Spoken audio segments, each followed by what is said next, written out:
comme nous venons très bien de chanter et de prier, viens Seigneur pour éclairer notre vie, notre terre, car en vérité, il nous faut ta lumière. Amen. C'est notre besoin d'avoir de l'aide intérieure, spirituelle, pour bien recevoir et comprendre et appliquer la parole de notre Dieu. Nous continuons dans un récit de premier livre des Rois, chapitre 17. C'était le récit de Élie, qui est en pleine situation dramatique dans son pays. Son pays n'a pas une goutte d'eau depuis longtemps. Vous avez probablement trouvé.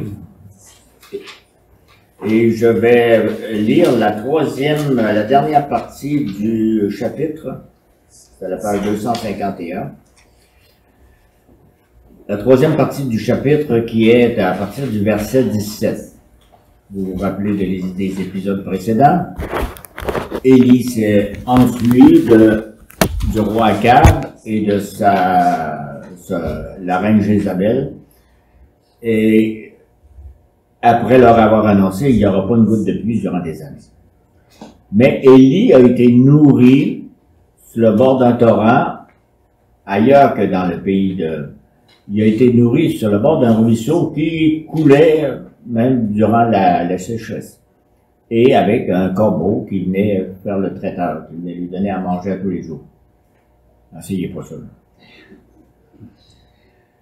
Mais Élie est revenu, mais est allé dans le pays voisin, le pays de Sidon, le pays des païens, le pays de la reine Jézabel.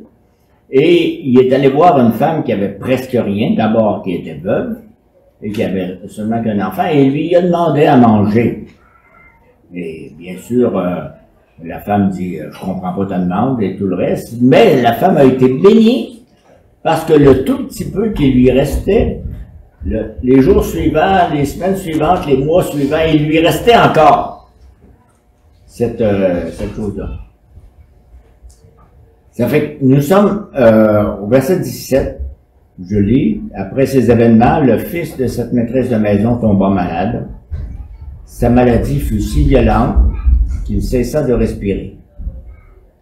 La femme dit alors à Élie, « Que me veux-tu, homme de Dieu? Es-tu venu chez moi pour rappeler le souvenir de ma faute et pour faire mourir mon fils? »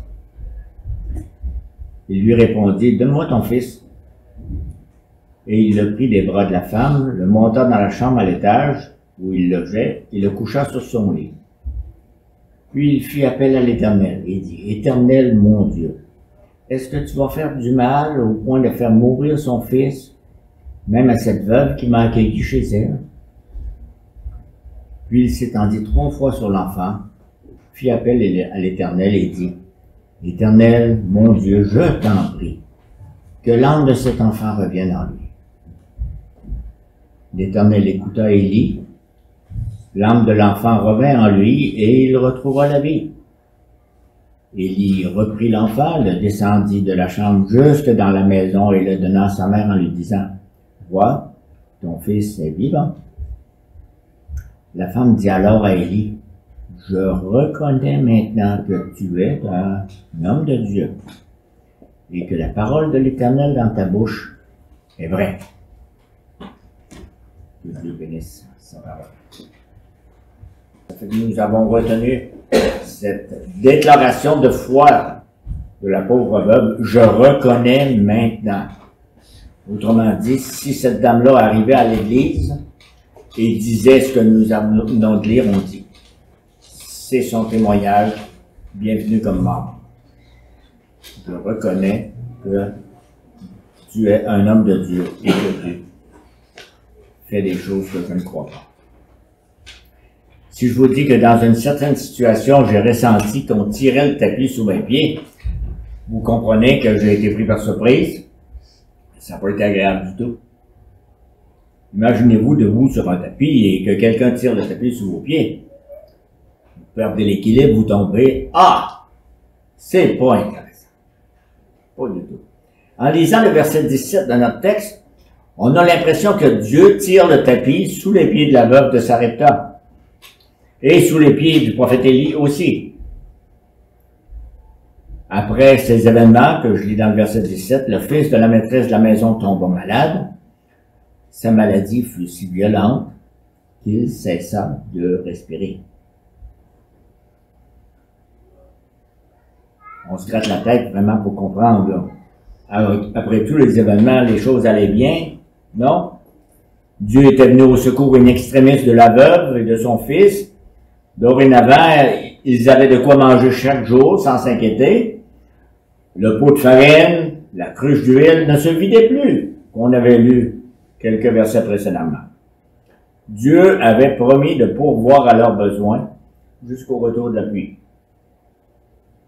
Depuis que le prophète de Dieu, Élie, était arrivé chez cette dame-là, sa maisonnée avait toute la nourriture nécessaire. Hourra! Merci. C'était un signe que l'Éternel veillait sur cette femme, sur son fils. Elle pouvait dormir en toute tranquillité, en toute quiétude maintenant. Puis, bang! Le tapis est brutalement enlevé de sous leurs pieds. Le fils de la veuve tombe malade et il meurt. La tragédie frappe la maison. Une calamité domestique la plonge en trouble. Et c'est une mort soudaine, ça soulève une multitude de questions dans la vie de la veuve comme dans celle d'Élie. Pourquoi? Pourquoi cette mort?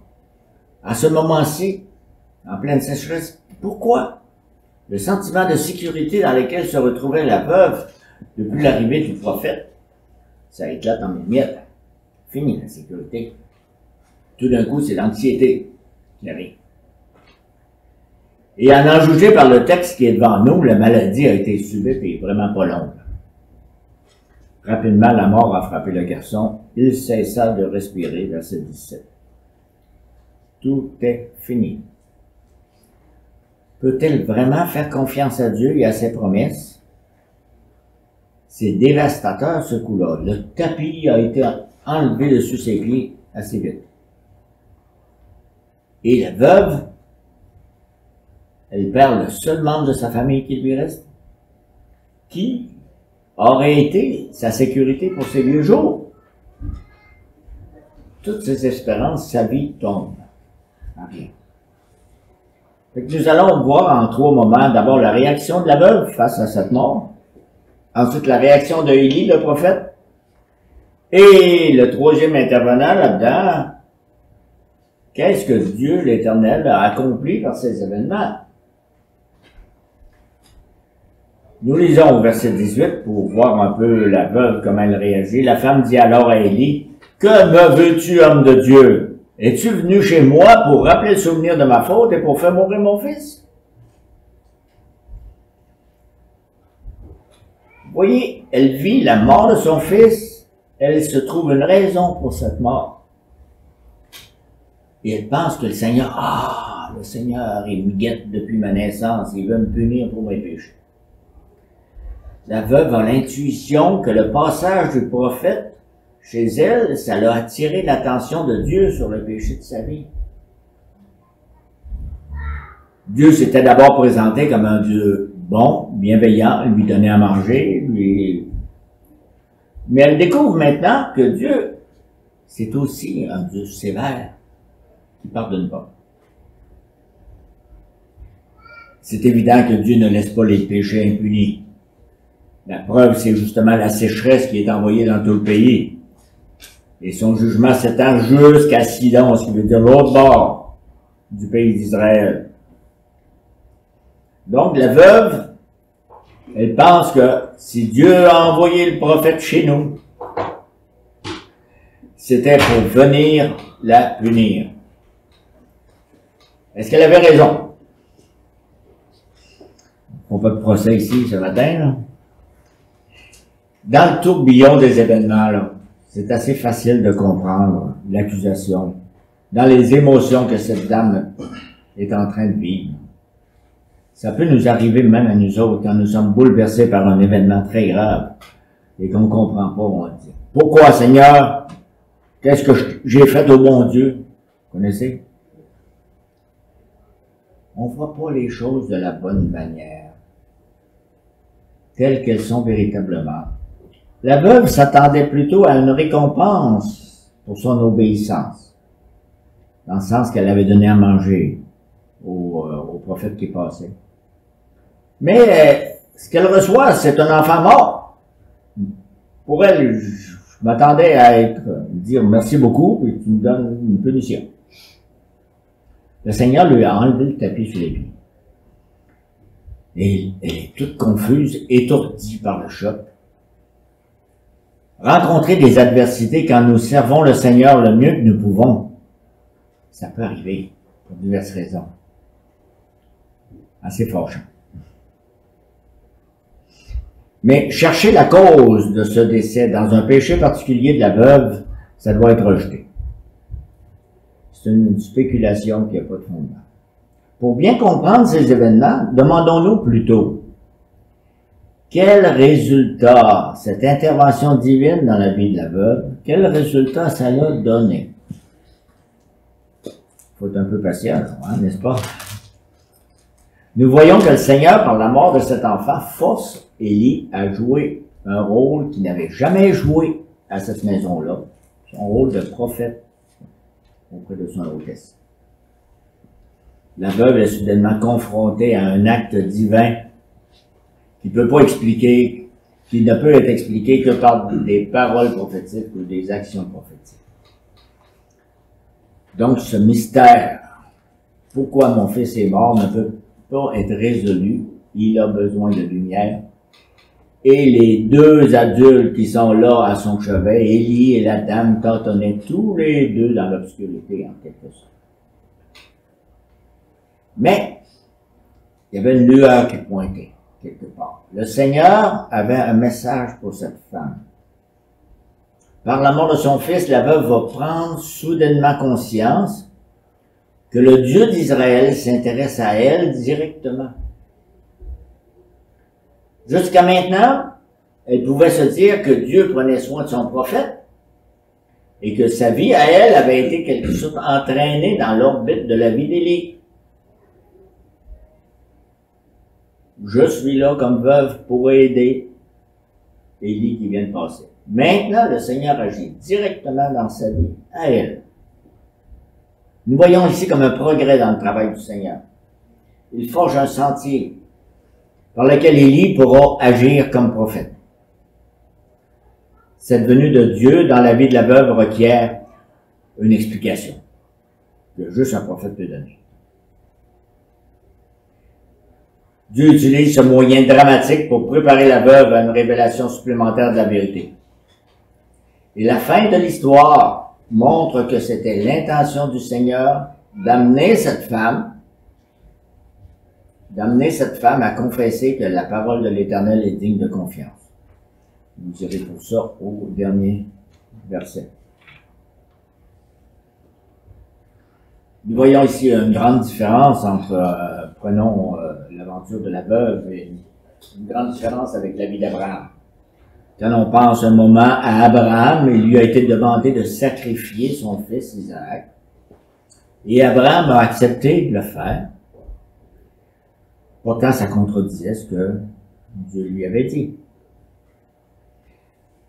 Mais la Bible nous dit dans l'Épître aux Hébreux, chapitre 11, la Bible nous dit qu'Abraham estimait que Dieu est puissant, même pour faire ressusciter d'entre les morts.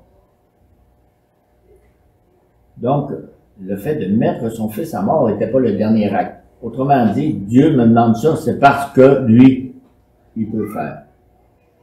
La veuve de Sarepta, elle ne s'était pas attachée à ce point-là à la promesse de Dieu. Elle n'avait pas reçu ce qu'Abraham avait reçu.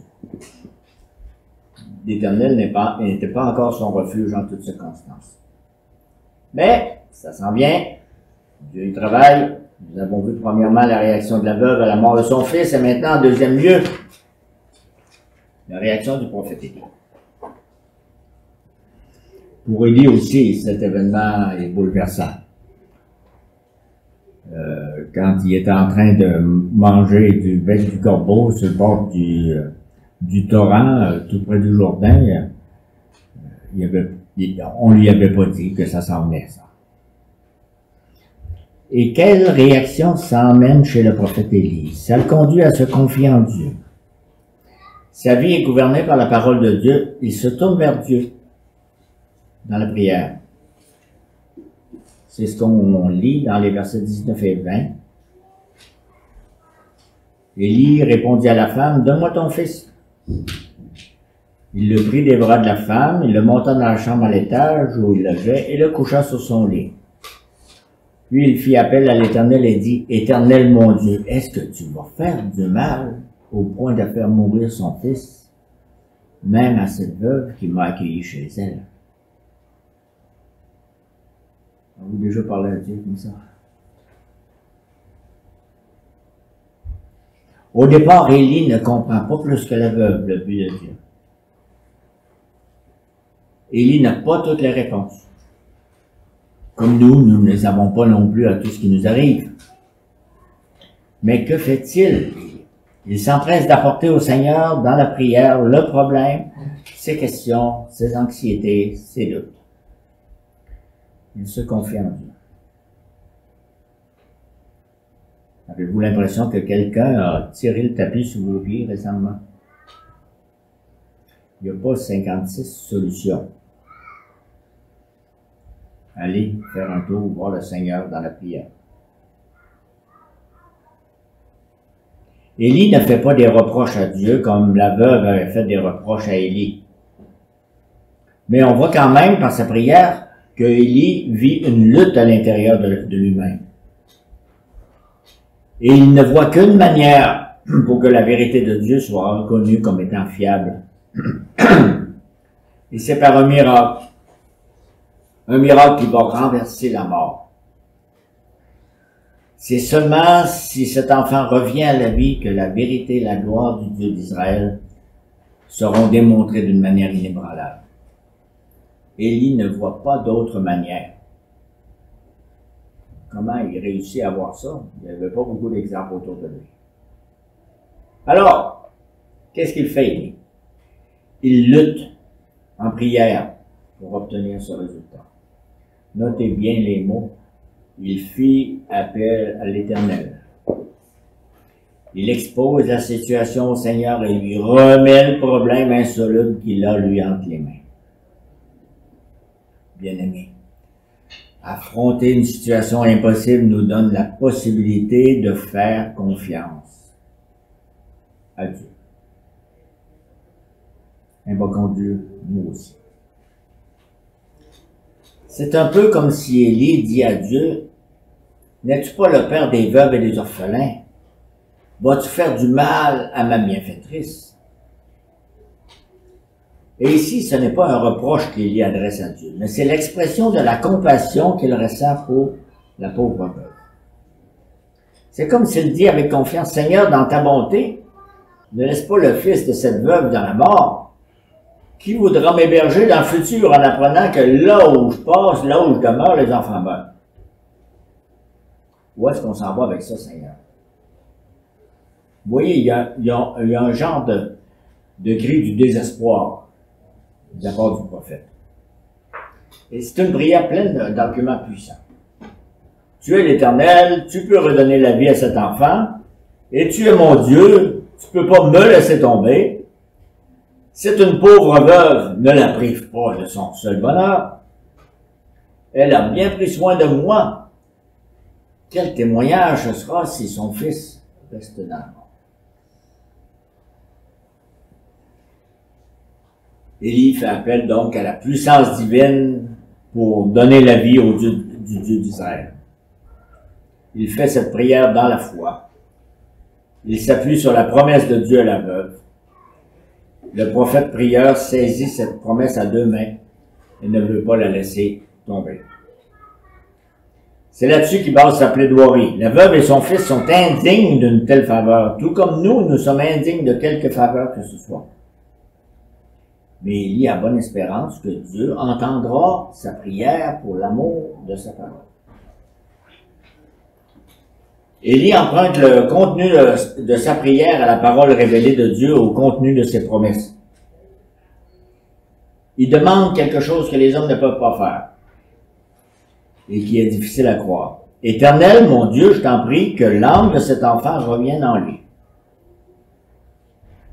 C'est une prière de foi, capable de jeter les montagnes dans la mer.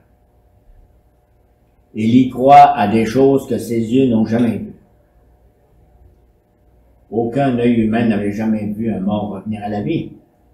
C'est la toute première fois que la Bible parle d'une personne morte qui revienne à la vie. C'est sans précédent.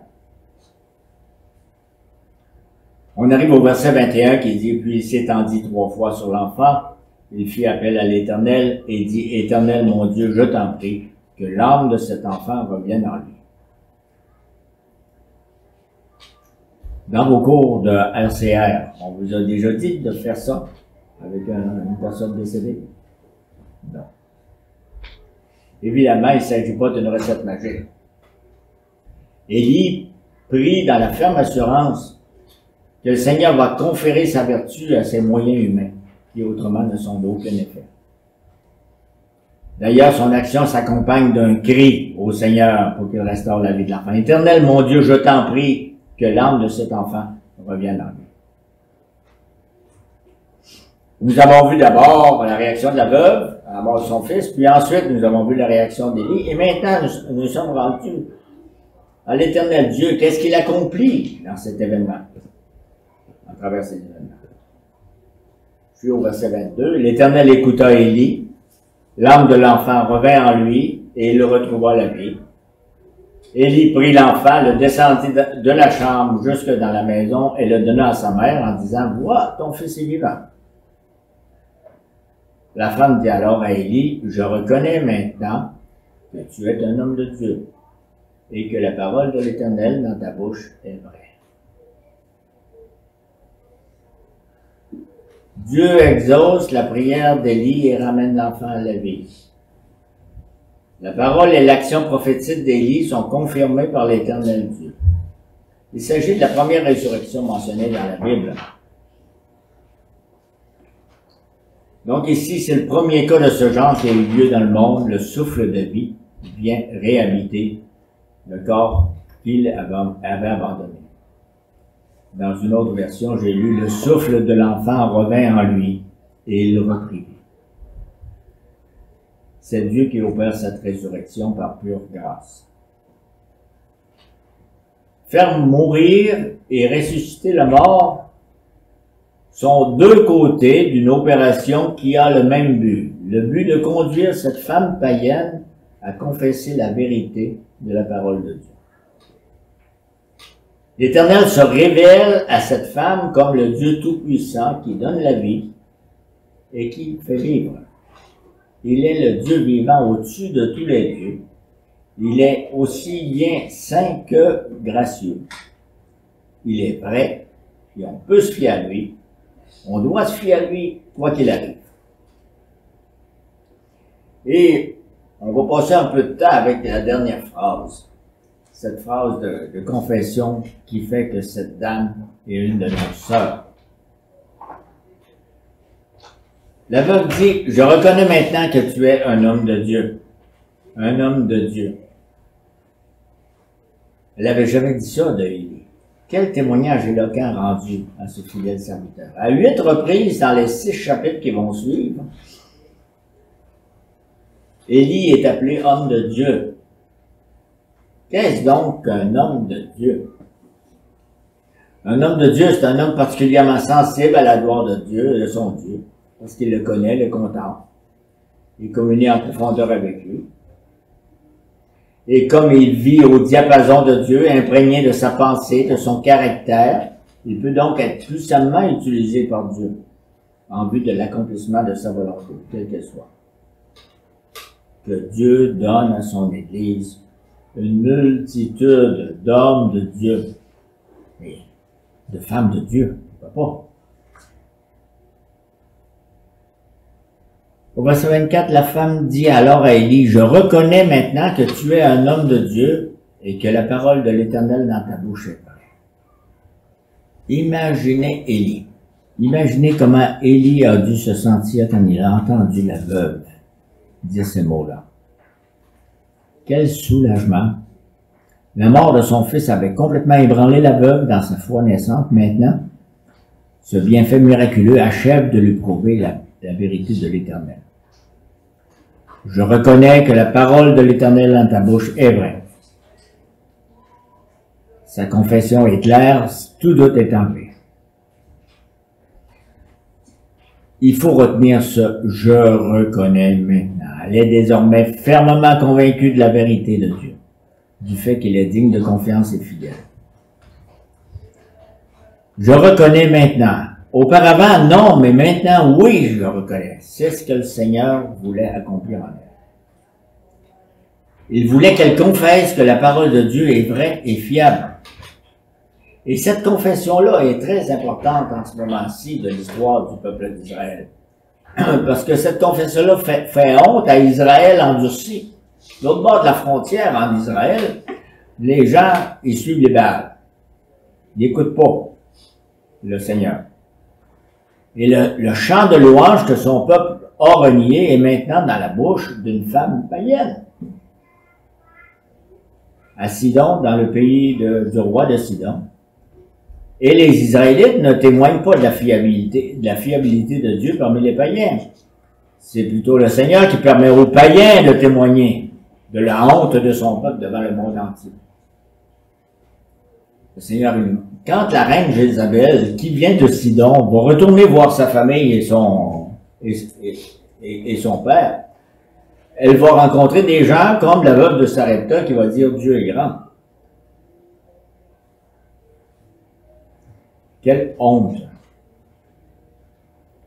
Cette révélation reçoit une puissance prophétique. Par sa bouche, nous savons que Dieu veut que tous reconnaissent que sa parole est digne de confiance. Le témoignage de cette femme parle puissamment et bien longtemps après sa mort. Avec une puissance prophétique, elle annonce à toutes les générations, jusqu'à la fin du monde, que la parole du Seigneur est plus fiable que toute autre parole. Et quand on dit, elle annonce jusqu'à la fin du monde, on a des événements dans la vie de Jésus, dans la vie de la jeune Église. Comme quoi, il y avait des croyants dans ce territoire-là. Est-ce que nous devons demander au Seigneur ici maintenant de ressusciter tous les morts qui nous entourent? C'est pas la leçon, non. Pourquoi? Parce que le miracle des miracles a déjà atteint le top du top dans la résurrection de Jésus-Christ. L'homme est le seul médiateur entre Dieu et nous.